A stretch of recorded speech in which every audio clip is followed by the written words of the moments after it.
कि ये भारत को पूर्ण रूप से जो है ब्राह्मण सभ्यता में ढालना है, मनुस्मृति में ढालना है, हिंदू राष्ट्र बनाना है। कोई ऐसा आतंकी नहीं, आतंकी तो आरएसएस है जो हर जगह बम ब्लास्ट होता है, वो सारा करतूत इसका है। और शिक्षा उस समय समान होगा जो विधायक हो, सांसद हो, मुख्यमंत्री हो, जितने मंत्री हो, अफसर हो और राजनेता हो, जितने भी बड़े बड़े उद्योगपति हो, उसका बच्चा उसी स्कूल में पढ़ेगा जिस स्कूल में गरीब का बच्चा पढ़ेगा, तब जाके समानता आएगा।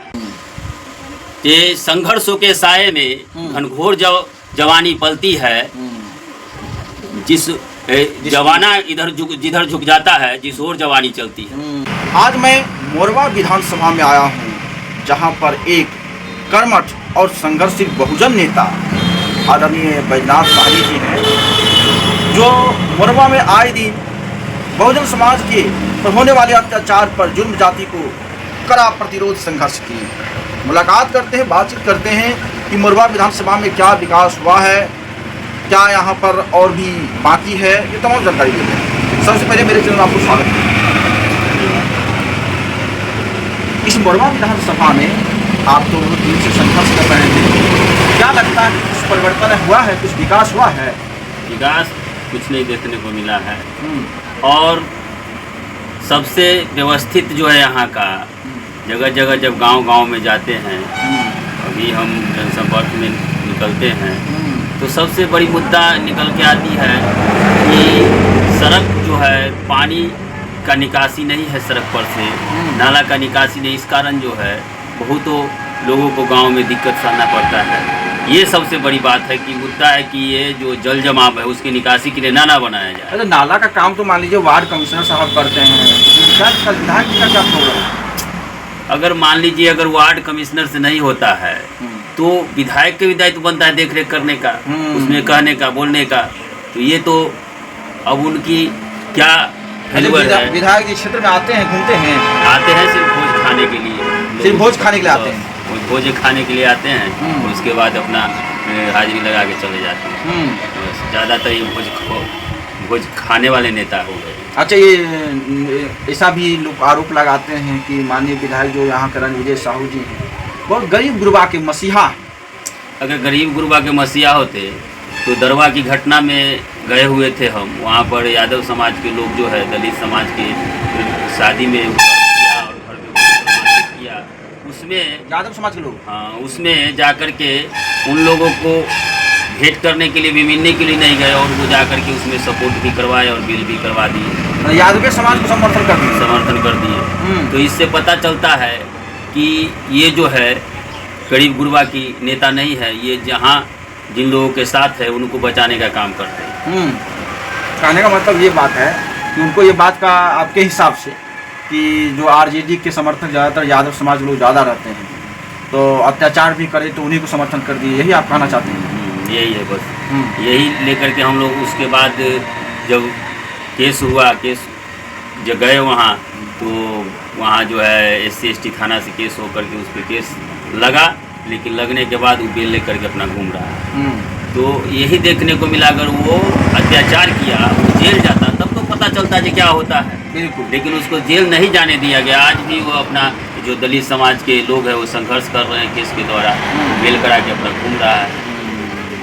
अच्छा, यहाँ विकास क्या हुआ? यहाँ आप देख रहे हैं कि लोग माननीय विधायक जी कह रहे हैं कि यहाँ हर सड़क बन चुका है, हर गली में सड़क बन चुका है और लोगों को परेशानी दूर हो चुका है। आप नाले की बात कर रहे हैं कि नाले नहीं है, लेकिन नाले का काम विधायक जी करते हैं, ये सब वार्ड कमिश्नर मुखिया लोगों का काम है। अभी जो है देखा जा रहा है कि मोहम्मदपुर से रोड गया है, या कृष्णा चौक से ये जाते हुए दादनपुर होते हुए रोड निकला, इसका स्थिति बहुत जर्जर है। ऐसे गिट्टी उखेड़ करके सारा छोड़ दिया है, सड़क की स्थिति पूरा जर्जर है, और छोड़ करके वैसे ही अपना पड़ा हुआ है। और उसको देखने वाला कोई एक दिन आया, गिट्टी उखाड़ा, उसके बाद फिर वैसे की वैसे। तो ये कोरम पूरा करने के लिए जो है, जब इलेक्शन है तो कोरम पूरा करने के लिए लोग बोर्ड लगा दिया है, अभी तक उसका कोई काम ही नहीं हो रहा है। समय बोर्ड लग जाता है, तो उसके बाद कोई काम नहीं। तो हर जगह, बहुतों जगह ऐसा देखे हैं जो रोड जर्जर है, उस पर कोई ध्यान नहीं दिया गया। जब इलेक्शन आया तो सिर्फ बोर्ड लगा करके उसको तोड़ करके छोड़ दिया। अच्छा, क्या कहना चाहेंगे कि मोरवा विधानसभा में भूमिहीन समाज के लोग बहुत अधिकांश हैं? ज़्यादातर भूमिहीन में तो दलित और अति पिछड़ा समाज के लोग हैं। तो जो सरकार वादा किया था 3 डिसमिल का, क्या माननीय विधायक जी दिलवा पाए हैं अभी तक? कोई नहीं, ऐसा कहीं दिखाई नहीं दिया है कि 3 डिसमिल जमीन जो भूमिहीन है उनको मिला है। जो मिला भी उस पर भी बहुतों लोग जो है संघर्ष कर रहा है। अभी तक कब्जा नहीं हुआ, कब्जा नहीं हुआ है, संघर्ष कर रहा है। तो ये दायित्व बनता था सरकार को, विधायक को, जो इस पर ढूंढ करके ज़मीन दिया जाए और ज़मीन दिलवा करके कब्जा भी करवाया जाए। लेकिन अभी तक देने के बाद भी बहुतों लोगों को कब्जा नहीं हुआ। ऐसा बात हुआ है इनके साथ। विशेष सूत्रों से जानकारी मिला है कि आप यहाँ मोरबा विधानसभा में चुनाव लड़ने वाले हैं भाई चंद्रशेखर जी के पार्टी से। हाँ, अभी जो है विधानसभा प्रभारी बनाए गए हैं और भावी प्रत्याशी भी हैं। तो मैं इस पार्टी में मुझे आने का खास कारण यह है कि हम अम्बेडकर विचारधारा से जुड़े हुए लोग हैं। पहले वाम सेठ के कार्यकर्ता रह चुके हैं। उसके बाद जब भाई चंद्रशेखर आज़ाद को संघर्ष करते हुए मैंने यूट्यूब पर देखा तो हमें लगा कि यही तो वाम सेठ का विचार को लेकर चल रहे हैं। तो जब पार्टी यहाँ आई तो हमने वहाँ पर जाकर के संगठन में बात की और बात करके संगठन से जुड़ करके अपना भीम आर्मी से काम करना शुरू किया और लोगों में अन्याय अत्याचार को प्रतिरोध विरोध करना शुरू किया।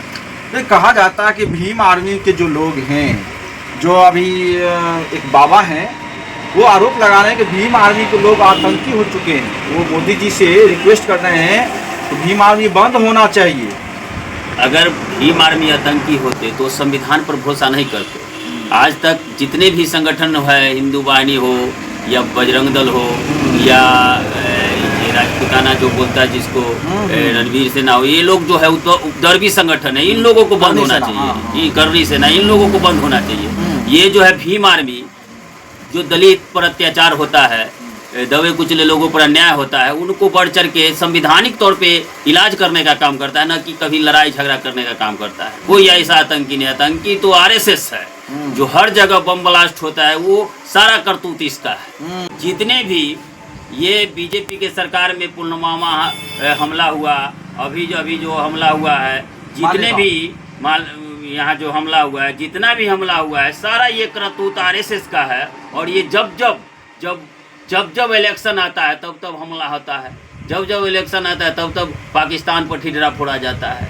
तो ये सारा करतूत आरएसएस का है। आरएसएस ऐसा संगठन है, मैंने एक फिल्म में देखा जो आरएसएस ये 2014 या 15 तक 2024 तक एजेंडा लिया था कि ये भारत को पूर्ण रूप से हिंदू राष्ट्र में वो कि दलित, ओबीसी और एसटी को जो है न पढ़ने का अधिकार होगा, न संपत्ति रखने का अधिकार होगा, न शस्त्र रखने का अधिकार होगा। ये तो बाबा साहब और भीमराव अम्बेडकर का देन है जो वो संविधान देने में हम लोगों को कामयाब हो गए, नहीं तो हम लोगों को फिर से मनुस्मृति में ले जाने के लिए। अच्छा, क्या कहना चाहेंगे कि जैसे आप कहने भूमिहीनों को ज़मीन नहीं मिला देता, अगर आप विधायक बनते हैं तो आप कौन कौन काम करा सकते हैं जिससे यहाँ पर वंचित समाज को ज़मीन मिल सके, स्वास्थ्य मिल सके, रोजगार मिल सके, शिक्षा पर जो है अच्छी शिक्षा मिल सके? सबसे पहले मैं जितने विधानसभा में जनसंपर्क कर रहा हूँ, यही मोरबा विधानसभा में, तो हमें जो कमी लग रहा है वो असेंबली में आवाज़ उठाने का हमारा अधिकार और दायित्व बनता है। उसके बाद जहाँ जहाँ जो भूमिहीन है उनको 3 डिसमिल ज़मीन मुहैया कराना हमारा प्राथमिकता रहेगा। और उसके बाद हमारा जो ये पार्टी आज़ाद समाज पार्टी है कांसीराम, इनका एजेंडा जो है शिक्षा और चिकित्सा। ये शिक्षा चिकित्सा जो है समान होनी चाहिए और फ्री होनी चाहिए। तो क्या चिकित्सा समान नहीं है? चिकित्सा समान कैसे है? चिकित्सा समान अगर होता तो गरीब जब जाता है इलाज कराने के लिए उसका कुछ मुहैया नहीं होता है। अगर वहाँ गरीब जाता और समान रूप से उसको अगर सुचारू रूप से मिल जाता चिकित्सा तो सही होता है कि चिकित्सा समान है। चिकित्सा और शिक्षा उस समय समान होगा जो विधायक हो, सांसद हो, मुख्यमंत्री हो, जितने मंत्री हो, अफसर हो और राजनेता हो और जितने भी बड़े बड़े उद्योगपति हो, उसका बच्चा उसी स्कूल में पढ़ेगा जिस स्कूल में गरीब का बच्चा पढ़ेगा, तब जाके समानता आएगा, तब जाके उसी तरीका इलाज होगा। जितने भी आपका बड़े बड़े उद्योगपति का सब लोग उसी सरकारी अस्पताल में इलाज करावे, जिस अस्पताल में गरीब का बच्चा इलाज करावे, तभी समानता आने वाला है। यही जो है बाबा साहब भीमराव अम्बेडकर का सोच था। ये संविधान जो है शिक्षा और चिकित्सा फ्री मुहैया कराने के लिए वो दे करके गए थे, लेकिन चलाने वाला को हाथ नहीं साफ रहने के कारण आज तक हम लोगों को इससे दूर रखा गया। हमारी सरकार जब आएगी आजाद समाज पार्टी का, तो सबसे पहला प्राथमिकता काम यही होगा, शिक्षा और चिकित्सा फ्री मुहैया कराना और सामान मुहैया कराना। अच्छा, क्या कहना चाहेंगे कि खास करके आप लोग तो बहुजन समाज से आते हैं और हर समाज के बारे में सोच रहे हैं, लेकिन ये जो मोरवा विधानसभा है, मोरवा विधानसभा में माननीय विधायक रणविजय साहू जी का कौन सा काम आपको बहुत अच्छा लगता है? रणविजय साहू जी का क्या काम अच्छा लगेगा? वो तो आते हैं और सिर्फ कोई बुला लिया, छठी में भी मरनी में भी तो उठा के अंदर चले जाते हैं। आज अगर उनको समझ में आता, ये दादनपुर, ये जो कृष्णा चौक से जब जाते हैं लोग, तो बार बार वो जाते हैं, उनको समझ में आता जी ये रोड खराब है, तो इस पर ध्यान पहले दे दिया जाता, लेकिन ऐसा नहीं देखने को मिला। तो हमको कोई काम उनका अच्छा नहीं लग रहा है। अच्छा, उनके द्वारा जो काम किया गया, कौन सा काम छूट गया है जो आप कर सकते हैं? उनके द्वारा जो काम हुआ वो तो धरातल पर दिखाई अभी तक नहीं दे रहा है हमको, लेकिन सबसे पहले वो नाला जो है, नाला की व्यवस्था हमारी प्राथमिकता फर्स्ट रहेगा कि जहाँ जल जमाव होता है गाँव में, उसका निकासी पहले करवाया जाए। रोड भी सुरक्षित रहेगा, लोग भी सुरक्षित रहेगा। और उसके बाद मान लीजिए 3 डिसमिल ज़मीन मुहैया कराना और सुचारू रूप से समाज में जा कर के जगह जगह उनका हाल चाल जानना भी कर्तव्य। अच्छा, आपने कहा कि यहाँ के जो माननीय विधायक हैं वो अपराधी को संरक्षण देते हैं।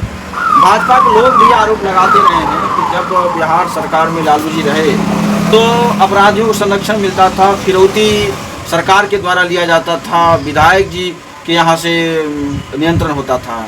वही आरोप आप भी लगा रहे हैं।